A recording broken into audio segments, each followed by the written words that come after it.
Assalamualaikum warahmatullahi wabarakatuh. Nama saya Pipi Sofia Abdurrahman. NIM saya 1180 11972.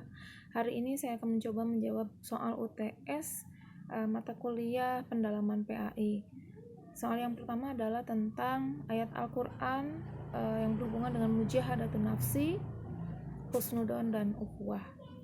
Ayat Al-Quran tentang mujahadatun nafsi ada pada Quran Surat Al-Anfal ayat 72 yang berbunyi, Bismillahirrahmanirrahim. Innalladzina amanu wa hajaru wa jahadu bi amwalihim wa anfusihim fi sabilillah walladzina awwa wa nasharu wa ulaika ba'duhum awliya'u ba'din walladzina amanu wa lam yuhajiru ma lakum min walayatihim min syai'in hatta yuhajiru wa inistansorukum fiddin fa'alaikumun nasru illa alal qaumi bainakum wa bainahum mitsaqun wallahu bima ta'maluna basyir.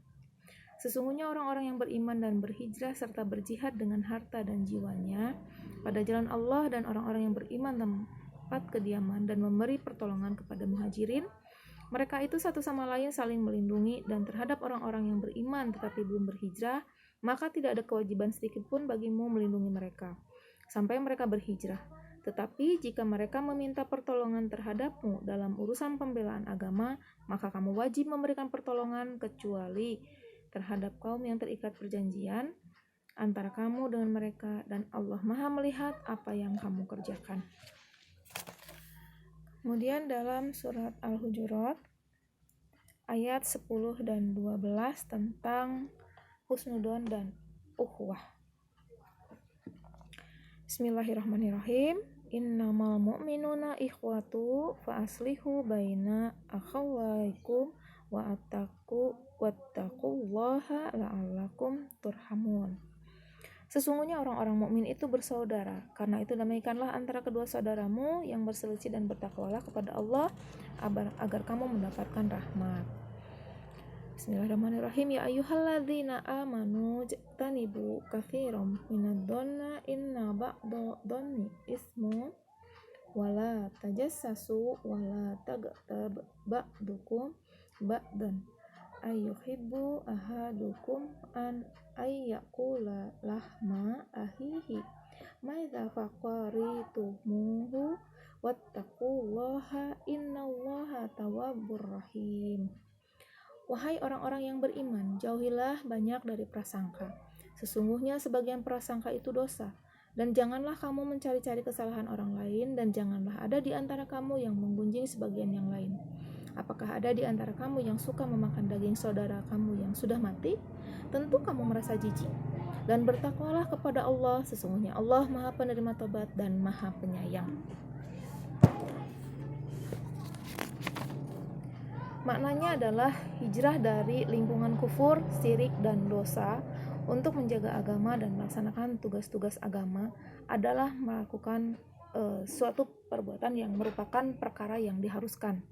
Kemudian perjanjian dan perbatasan antara negara tidaklah menjadi penghalang bagi seorang muslim untuk melakukan tugas-tugas agamanya. Dan jika ada seorang muslim yang membutuhkan pertolongan di negara lain, maka kita sebagai saudara muslim juga harus memberikan pertolongan kepada mereka.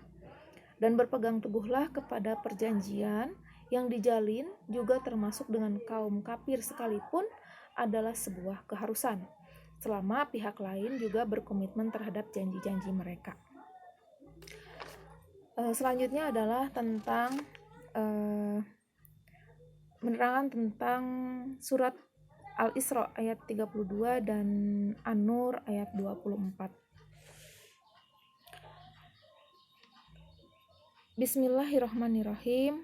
Wala taqrabu jinna wal insa kana fahisatan fasa'a sabilan. Dan janganlah kamu mendekati jina. Jina itu sesungguhnya suatu perbuatan keji dan suatu jalan yang sangat buruk. Dan surat An-Nur ayat 2. Bismillahirrahmanirrahim.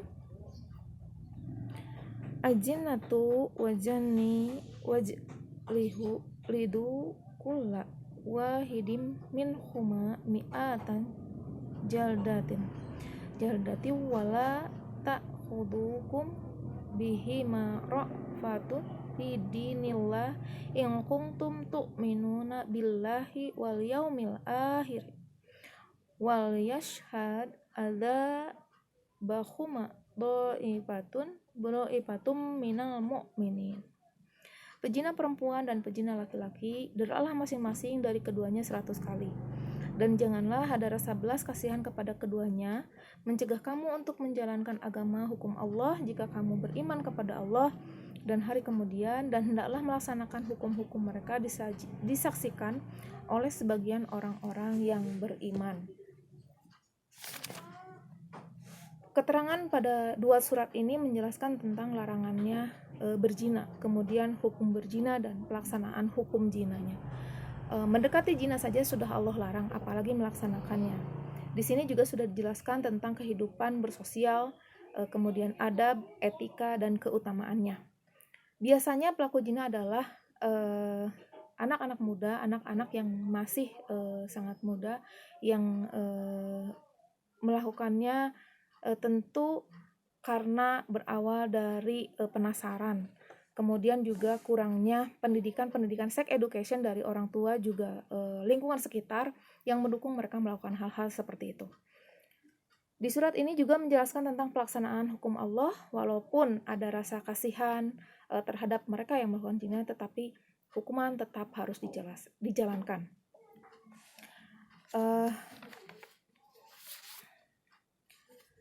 Biasanya hukuman ini dilaksanakan ada dua cara, yaitu untuk yang belum menikah itu didera sebanyak 100 kali, sedangkan untuk yang sudah menikah itu dirajam.